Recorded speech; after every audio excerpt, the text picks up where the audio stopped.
கலைஞரை வந்து இவர் கட்டோட வெறுப்பதற்கு என்ன காரணம்? ராஜாஜியை வந்து ஒரு இதயத்தின் ஆழத்திலிருந்து நேசிப்பதற்கு என்ன காரணம்? ராஜாஜியை வந்து இவரை பார்க்க போகும்போது ராஜாஜி ஊஞ்சலில் உட்கார்ந்துருந்தாராம், இவருடைய தோளில் கை வைத்து பேசுகிறாராம். அது ஒரு பெண்ணின் ஸ்பரிசம் போல இனிமையாக இருந்தது, இப்படி சொல்றாரு ஓமையாக. அப்போ எந்த அளவுக்கு அவர் வந்து ராஜாஜியை நேசிக்கிறார். அப்போ ராஜாஜி இப்போ நீங்கள் இப்போ காங்கிரஸினுடைய தோற்றமே வந்து பார்த்தீங்கன்னா இந்தியாவில் இருக்கக்கூடிய மேல் சாதிகளில் இருக்கக்கூடிய தலைவர்கள் தான் வந்து வராங்க. ஏன்னா அவங்களுக்கு தான் படிப்பு, பொருளாதாரம், சமூகத்தில் வந்து ஒரு அங்கீகாரம் என்ற பின்னணி வந்து இருக்குது. அவங்க தான் காங்கிரஸினுடைய ஆரம்ப காலகட்டத்தில் வந்து வராங்க. தமிழ்நாட்டில் அப்படி தான் சத்தியமூர்த்தி ஐயரோ அல்லது வந்து ராஜாஜியோ இவங்கெல்லாம் வந்து வராங்க.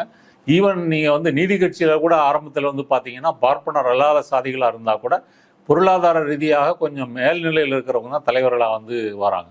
பின்னாடி தான் அது திராவிட இயக்கமாக அது வந்து பரிணாம வளர்ச்சியில் வந்து அது அடித்தட்டு மக்களுக்கு போய் வந்து சேருகிறது. அதனால இவர் வந்து திமுகவையோ கலைஞரையோ வெறுப்பதற்கு காரணம் வந்து இதுதான்.